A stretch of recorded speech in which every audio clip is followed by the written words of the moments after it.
Kita belajar lagi mengenai karakter Tuhan Yesus. Karakter Tuhan Yesus.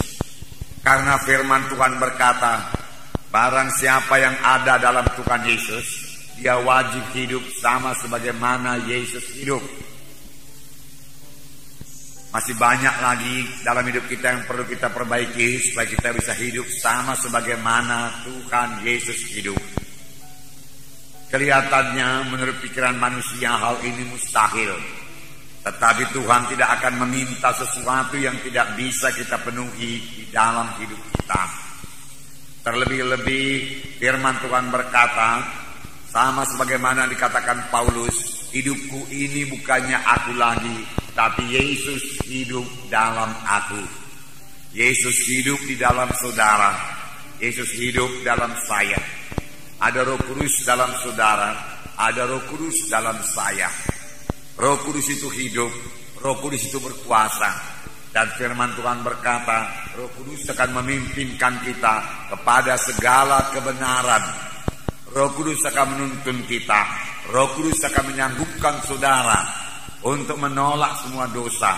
Roh Kudus akan memperingatkan saudara, menerangkan kepada saudara mana sifat-sifat yang tidak berkenan kepada Tuhan, mana kesombongan kita, kemalasan kita, segala sesuatu yang tidak berkenan kepada Tuhan diterangkan semua oleh Roh Kudus kepada kita kalau kita mau dengar-dengaran kepada Roh Kudus. Dan yang perlu bagi kita yaitu mematuhi Roh Kudus, niscaya hidup kita berubah, damai dan sejahtera. Sebenarnya bukan hanya hidup, kita juga perlu melayani sama sebagaimana Yesus melayani. Yesus melayani, membawa firman Tuhan dan membawa kuasa Tuhan. Yang menyembuhkan yang sakit, yang mengusir setan. Siapakah sekarang yang dipakai Tuhan untuk melaksanakan hal ini?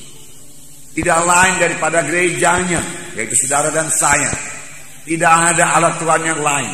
Tuhan telah menyerahkan pelayanan tersebut kepada gerejanya yang sangat dia kasihi, yang telah ditebusnya dengan harga yang mahal, dengan darahnya yang mahal, yaitu kita ini membawa berita Injil. Kita ini memperkenalkan Tuhan Yesus kepada jiwa-jiwa yang belum mengenal Tuhan Yesus. Kita inilah yang dipakai Tuhan untuk menyatakan kuasa Tuhan yang belum berubah itu. Kita inilah, saudara dan saya, yang dipakai Tuhan untuk berdoa bagi orang sakit, lalu orang itu akan sembuh. Kita inilah yang dipakai Tuhan untuk meletakkan tangan seorang sakit, lalu orang itu akan sembuh. Kita inilah yang dipakai Tuhan untuk mengusirkan setan di dalam nama Yesus, dan setan mesti pergi di dalam nama Yesus. Amin, saudara. Jadi kitalah yang dipakai Tuhan. Tidak ada alat Tuhan yang lain. Terlebih pada akhir zaman ini, di mana Tuhan mau menyelesaikan pekerjaannya. Itu berarti dia akan menyelamatkan banyak-banyak jiwa-jiwa. Injil Tuhan akan dikabarkan lebih gencar lagi, lebih hebat lagi. Sehingga banyak jiwa-jiwa diselamatkan. Gereja-gereja dibangunkan. Terutama bukan gedungnya yang dibangunkan, orang-orangnya yang dibangunkan, anak-anak Tuhan yang dibangunkan. Bertambah teguh hatinya, bertambah teguh batinnya untuk mengikut Tuhan. Tidak mudah digoda setan, tidak mudah dibimbangkan oleh busuk itu, tetapi teguh mengikut Tuhan. Nah, saudara terkasih dalam nama Yesus, semua ini bisa kita laksanakan karena Yesus di dalam saudara, Yesus dalam kita. Amin, saudara. Jadi Tuhan Yesus ada dalam saudara. Sadarilah itu selalu. Roh Kudus dalam saudara. Sadarilah itu. Sadarilah itu. Bahkan firman Tuhan, kobarkanlah karunia-karunia Roh Kudus yang ada padamu. Sebenarnya Tuhan telah memberikan karunia-karunia Roh Kudus juga kepada kita. Tetapi banyak di antara anak Tuhan tidak mengobarkannya.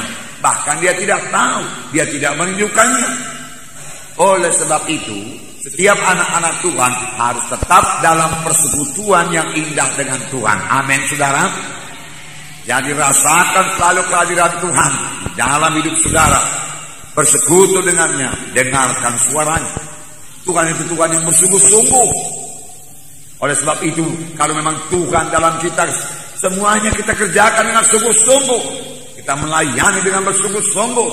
kita berdoa dengan bersungguh-sungguh, kita mengasihi dengan bersungguh-sungguh, kita mengampuni dengan bersungguh-sungguh. Amin, saudara. Hanya kehendak daging saja saudara yang menahan kita untuk bersungguh-sungguh. Nah, Tuhan Yesus bersungguh-sungguh dalam melaksanakan kehendak Bapanya. Tuhan Yesus berkata dalam Yohanes 4 ayat 34, saya membacakan kepada saudara bagaimana kesungguhan hati Tuhan Yesus. Yohanes 4 ayat 34. Saya membacakan. Yohanes 4 ayat 34. Sini dikatakan, kata Yesus kepada mereka, makananku ialah melakukan kehendak Dia yang mengutus aku dan menyelesaikan pekerjaannya. Sini dikatakan, makananku ialah melakukan kehendak Dia yang mengutus aku dan menyelesaikan pekerjaannya. Murid-murid membawa makanan kepada Tuhan Yesus. Tapi Tuhan Yesus perlu mengerjakan pekerjaan Tuhan. Dia kerjakan lebih dahulu pekerjaan Tuhan. Sehingga dia berkata, makananku yaitu mengerjakan pekerjaan Bapakku yang mengutus aku. Dia sangat sungguh-sungguh bekerja. Bahkan sampai jauh-jauh malam dia mendoakan orang yang sakit, dia menyembuhkan yang sakit.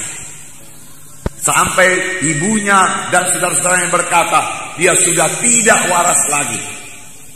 Karena giatnya bekerja, karena sungguh-sungguh hatinya bekerja. Tuhan minta kita juga bekerja dengan sungguh-sungguh. Dalam Roma 12 ayat 11. Roma 12 ayat 11. Di sini dikatakan, Roma 12 ayat 11. Janganlah hendaknya kerajinanmu kendor, ialah rohmu menyala-nyala dan layanilah Tuhan. Janganlah hendaknya kerajinanmu kendor, ialah rohmu menyala-nyala, layanilah Tuhan. Di dalam hati kita ini ada semangat yang menyala-nyala untuk melayani Tuhan. Tanpa semangat yang menyala-nyala, dengan mudah kita akan menyerah dalam pekerjaan Tuhan ini. Karena pada waktu kita mulai melayani Tuhan, di situ setan mulai menaruh semua halangan-halangan supaya kita mundur daripada pelayanan. Sebenarnya kalau kita bertekun dan mohon kuasa Tuhan dan bersandar kepada Tuhan, kita pasti sanggup mengatasi semua halangan-halangan yang ditaruh setan, hingga kita menang dalam pelayanan dan sampai kepada maksud Tuhan. Dan itu adalah hal yang paling indah dalam hidup ini, sampai kepada kehendak dan maksud Tuhan.